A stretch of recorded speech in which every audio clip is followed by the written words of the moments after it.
Welcome back to Deviant and this week's edition of Deviant Summer School. I am Andrew Iden. And I'm Dan Simitovich. And Dan, I'm curious if you think you have what is required to solve a homicide. For a long time I did, but I'm learning now that perhaps I don't. Do you have any of the psychological traits that you think are necessary to work as a homicide detective? I do not. I have an intense curiosity and I love solving puzzles, and it's very tough for me to put them down. But aside from that, I do not have any background in criminal justice, which apparently is required. Well, that's why we have people like Detective Mike Hammond. Yes. Detective Mike Hammond. He's the host of the Detective Story with Mike Hammond podcast, and he can be found at detectivestory.net. And why are we talking to him? Because he is a former Chicago homicide investigator. He was there for many years. He solved a lot of murders. He investigated a lot of murders. And today, he's going to tell us how that works. What happens from getting the call, from what happens to solving it. If you're going to be a homicide detective, there's not a lot of places that can really measure up to Chicago when it comes to what he's probably seen, investigated, dealt with over the years he was there.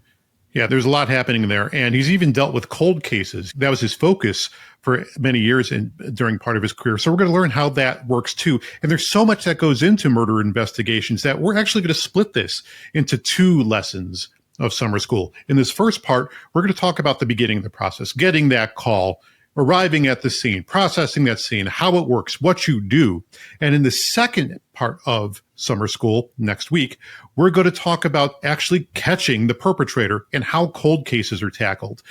It's a great conversation, and you're going to learn a lot about how these things work. So if you're an aspiring investigator, this is the show, and this is next week for you. So without further ado, Detective Mike Hammond.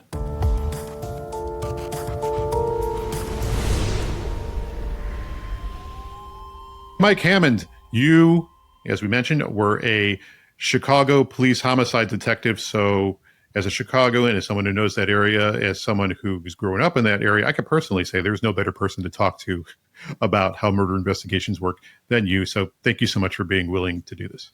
My pleasure, Dan. Thank you. And thank you for the compliment. Yeah. So I think let's just start at the top. You're a homicide detective. You start your shift and what, you get a call? How are you alerted when a homicide happens? Yeah, pretty much. So the way it works in Chicago is, and I worked on the west side of Chicago predominantly my whole career, which is busy. Unfortunately, Yes. There's a lot of violent crime on the west side of Chicago.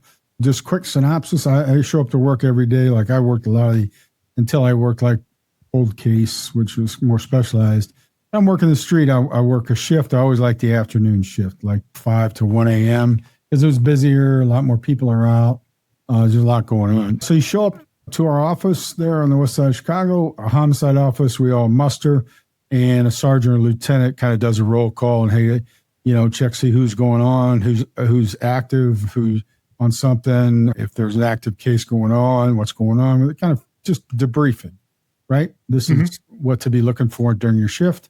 And we kind of have an idea based on, who picked up the last case and that, who's going to be up, meaning who is going to be assigned the next homicide. So there's like a rotation that's random. Pretty much, right. When you get back the day back from your furlough or vacation, you're up, which is always a great way to come back from a relaxing vacation, right? Yeah, I bet.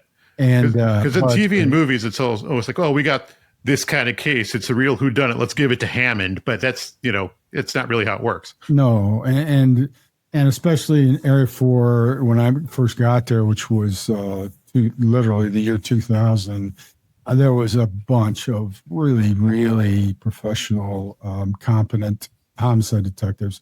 So as a sergeant, it wasn't like, well, this is going to be a tough one. I really want to give it to these guys. Everybody was capable of doing their jobs.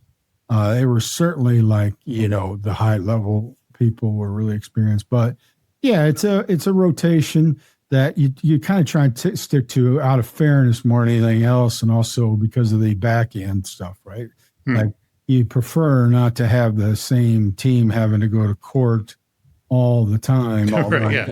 They won't have time to investigate murders. Yeah. Right. It ends up being that way anyway. And as a matter of fact, that whole kind of structure of trying to be equitable, trying to get cases even. That also goes out the door, when you really get busy, in the summer and that. But that's the general idea. And then we always have cases that we're working on. I always have somewhere between, I don't know, 10 to 15 open cases on my board, and so I'm always like triaging where they're at, what needs to be done.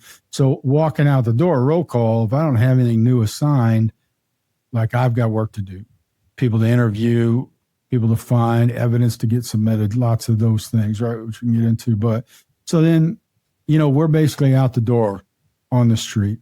Sometimes you're stuck typing, I got to get this report done for court, whatever, but you're out on the street. And then what happens is, whether you're up, meaning you're next assigned, or you're just out there.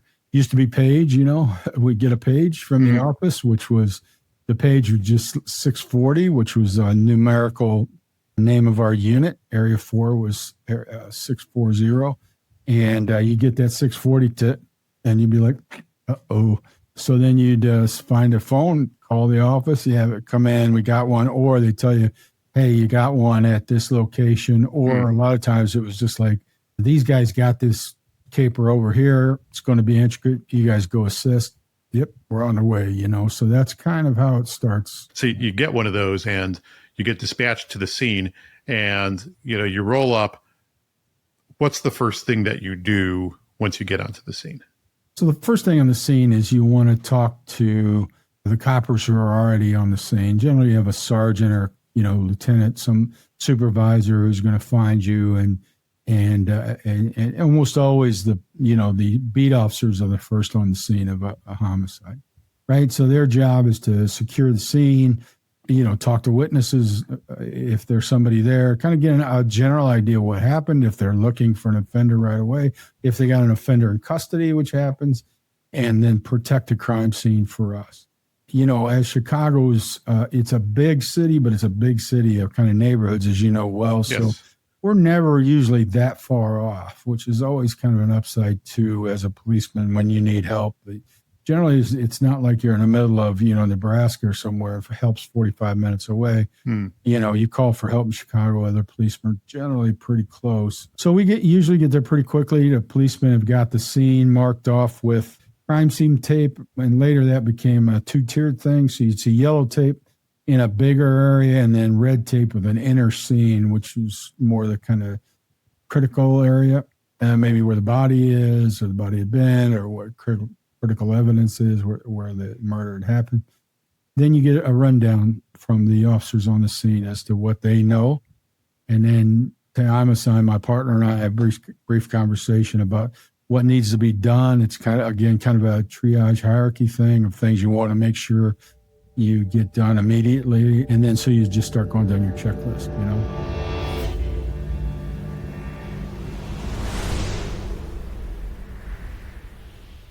There's a new book by author Carl Barney that's actually made a big difference in my life. It's about something we all strive for, happiness. You weren't born to coast through life. You were born to feel alive, to wake up with energy, to live a life that excites you. The new book, The Happiness Experiment, is the tool to help you do just that. It's not fluff. It's a practical system to help you find your unique version of joy, meaning, and drive. It's time to stop surviving and start thriving. If you want to learn more, take a few minutes at the end of this podcast and listen to an interview I did with Carl about the happiness experiment and how you can bring it to life for you. Discover your unique happiness type by taking the free assessment at myhappinesstype.com. Then grab your copy of the happiness experiment at booksamillion.com. That's BOOKSAMILLION.com, booksamillion.com.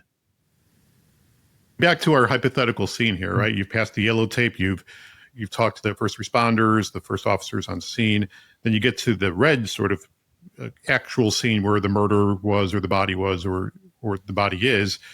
What are your next moves? As a detective, what I'm trying to do is kind of take in the entirety of the scene in kind of the macro from the longer, and then shrink it down to, all right, well, let's say there's a body there. This is the body.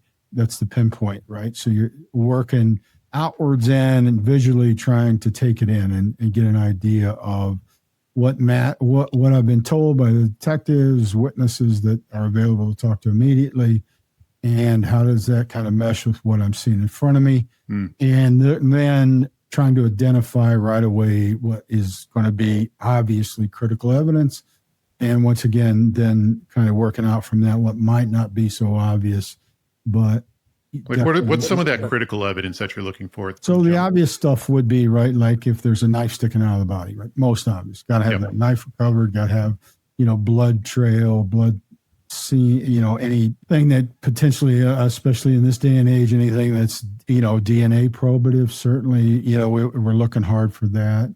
There are real obvious things like that. If the body has been duct taped like that or anything like that evidence is going to be critical, right? Because you want a potential to get evidence off of that, to get probative evidence off of that evidence is a higher opportunity. So you want to make sure that type of thing is secured.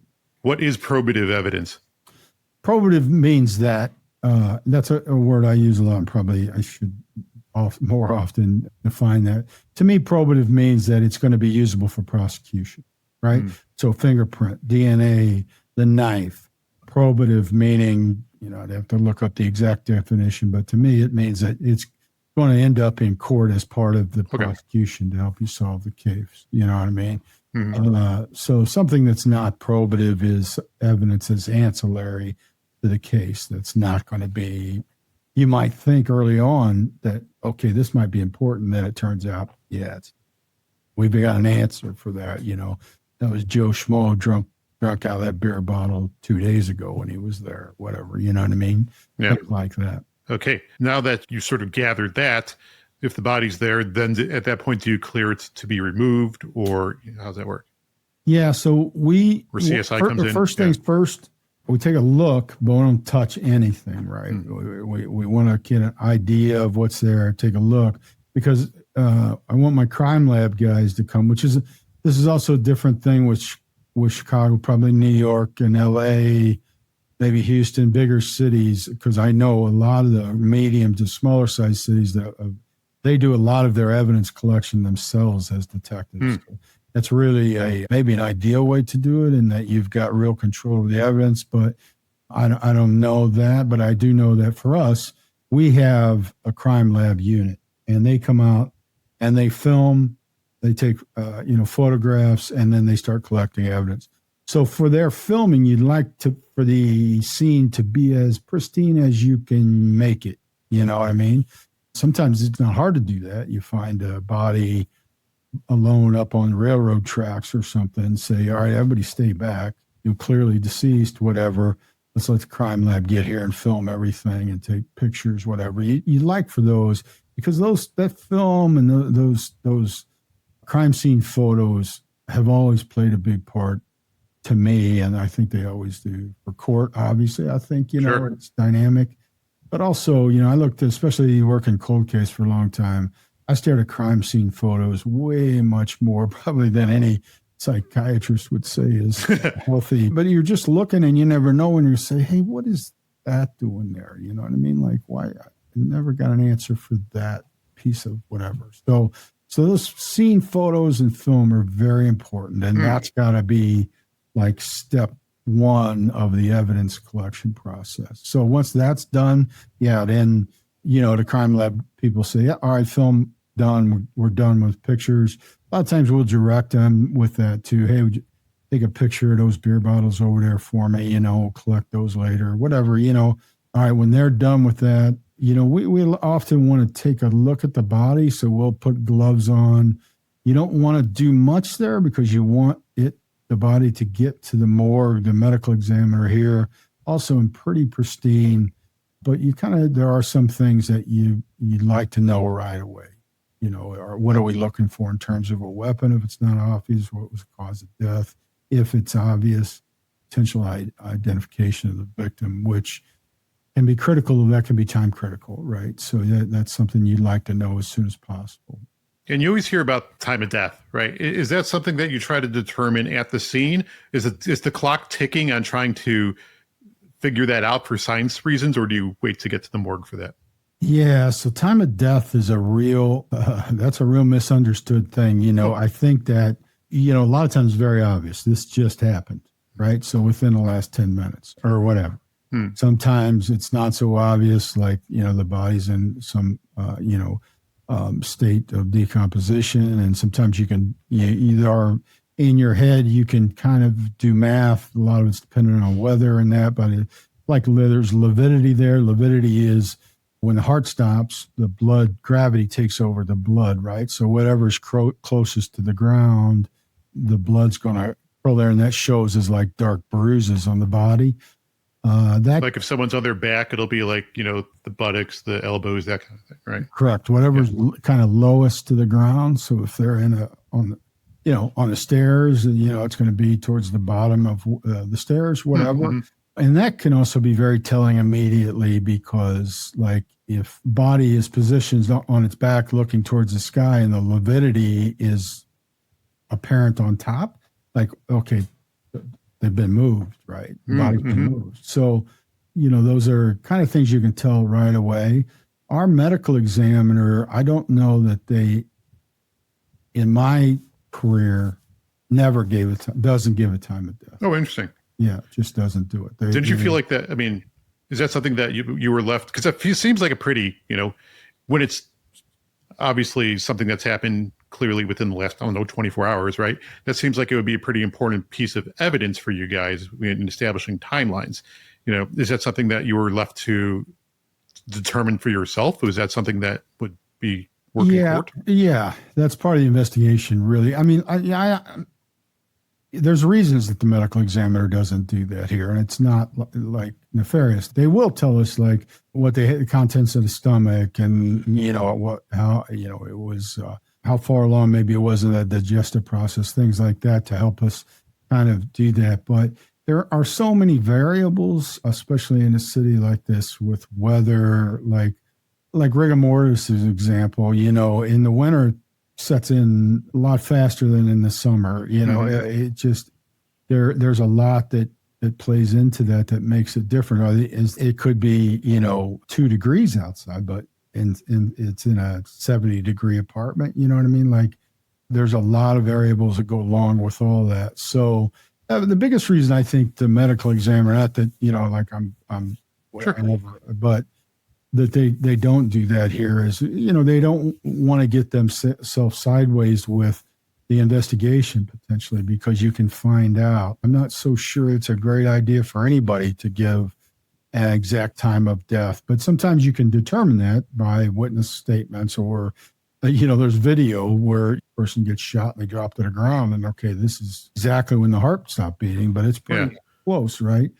And so a lot of times you don't. So I know I'm going to have coroners and medical examiners all over the country saying, this guy, man. But it's just, I think that's the way we work here. But we do try. You have to try and find out what the time of death is. So how do you do that without the medical examiner telling you? Well, they do give you a lot of good information. You take that information and then you go out and try and track down where, how the victim got to the position that they were in. And this is when you're into the first 48, right? For sure. Yeah. Okay. I mean, sometimes it takes more time than that to do that, but especially depending, the body's, if you find bones or, whatever. But yes, you're correct. I mean, I'm guessing like in cold cases, or if you're finding bones, first 48 doesn't matter, right? It's not like the trail's hot, but I'm guessing in most cases, before you reach the cold case stage of your career, like when you're working the street, I'm guessing correct me if I'm wrong, but I would guess that most of the cases that you caught, the first 48 mattered. There were leads to chase down, right? Like there was stuff to do. Like, how do you determine that, and what do you do? Yeah, I would say that's in the 99th plus percentile of that. Yeah. You know what I mean? It's the first 48 is, become that whatever popular nomenclature for a reason. It's actually maybe really should be kind of considered first 72. But yeah, it's critical because there's evidence there. If you don't get it, it's lost forever, potentially. And there are witnesses that if you don't find and identify pretty quickly, you might never be able to identify unless they come forward on their own. Yeah, that those first 2 or 3 days, and before you and I started today, we were talking about the issue of sleep. When you catch a new murder, you don't get sleep for a few days because there's important stuff to get done. Yeah, and let's talk about that time period after you've released the body to the ME. What do you have to do now? How do you spend those 72 hours? Like, how do you organize that for yourself? Well, critical thing is the witnesses, right? So if there are witnesses and, that they're in our office or they're in their home or wherever they are, we want to go talk to them and get a fresh account of, what they saw, what they heard, all those things. You want those witnesses interviewed. The known witnesses need to be interviewed as quickly as possible, and just so that's the fastest way to get an idea of what brought you to that scene, right? Is victim. If there's multiple witnesses, you can kind of, you interview them and you interview them separately. Very important. This is always a critical thing. You got witnesses, you want them separated. I had somebody ask me to watch a documentary about Joan Benet Ramsey, and this is something you and I talked about again off camera a little bit. I avoid that kind of stuff. Like, I didn't work on that, whatever. Yeah. But as a favor, I did watch this, and unfortunately, whatever. And I'm sure Boulder does a great job now, but whatever in that scene, they did not separate people out, and that is a problem to this day with that case, and will always be. You have to do that because you need to know that the story, not try to be cruel or do anything nefarious, it's just you need to know independently from each witness that they're telling you a story that makes sense and that is, makes sense with what on the scene and rings truthful. And that their stories match. Yeah. Right, exactly. And that's just really an important thing that I think gets glossed over sometimes, that detectives know, and you're taught that from day one, but it really is important. You get 2 witnesses. The coppers come up to me at the scene and say, so we know we got 3 witnesses, right? And are they cooperative or not? Yeah, they're being cooperative. Okay, well, do me a favor, would you? And ask them if they'll go into our office, take them in 3 separate cars, and make sure they're put in 3 separate interview rooms. They don't really have a chance to talk to each other. Even if they're friends and they're going to tell the same story, you need that. And because a good defense attorney is going to say, well, why did you not? You know what I mean? And if you did not, that's a problem, right? So if for no other reason, but to get to the truth, those are the type of things you really need to do and be cognizant of from the very start. What's the process of, if it's, if the person isn't carrying a wallet on them or, a purse, what's the process of IDing the victim if it's not obvious? Again, the best way is witness statements, and that was on the west side of Chicago, it was things, I think. That's Roger. Yeah. Yeah, right. And that's the Chicago Police Department. We're a little more informed. We don't even use radio. We use about 3 radio codes, like 10-4, 10. Mostly we talk on the radio, like in plain English, which is pretty entertaining if you ever had a chance to listen. Yeah. To I'm sure you have, Oh yeah. I've listened to, as a crime nerd, I've listened to Chicago police traffic, especially during some of the spicy summers that I was there for. And decorum goes out the door. Yes, it does. Right away. Like, and it can be cringy and it can be pretty hilarious, but whatever. Yeah. You want to be respectful and respectful of the victim's family, no matter who it is.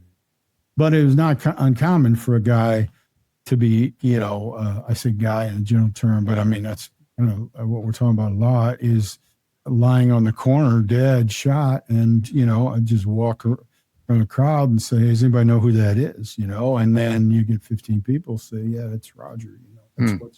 And so that's not definitive proof, but it puts you down, pretty much. I could, as we got later in career and with cell phone or with computers in our cars, call somebody in the office and say, hey, can you come up with the rap sheet for this guy? And then you got a picture of the rap, arrest photo. I'm like, yeah, that's the end of Roger's rap sheet for sure. And just minus that, by the time the body gets to the medical examiners, people, usually not the doctor themselves, sometimes though they have a staff there, investigators as well, they'll go through the body, look for a wallet ID. So then you ask them any ID on the victim, and then see if that matches up with physical description, whatever, especially a body that's, not in good shape, maybe it's been very damaged.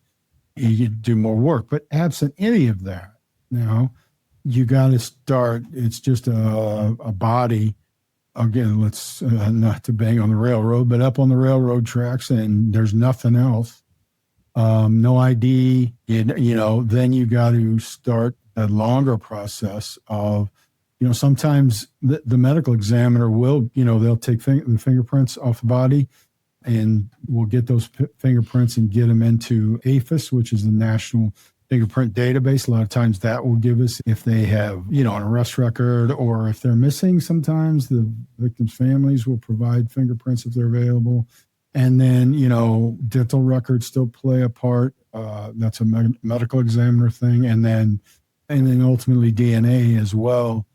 But sometimes you don't even have any of that. So then you're trying to piece it together. And that is why you'll see sometimes that these alerts where police are trying to ID this Jane or John Doe, and it's, a year after the body's been found, and that tells you that there are no identifiers that they were able to run down. And that's tough and frustrating.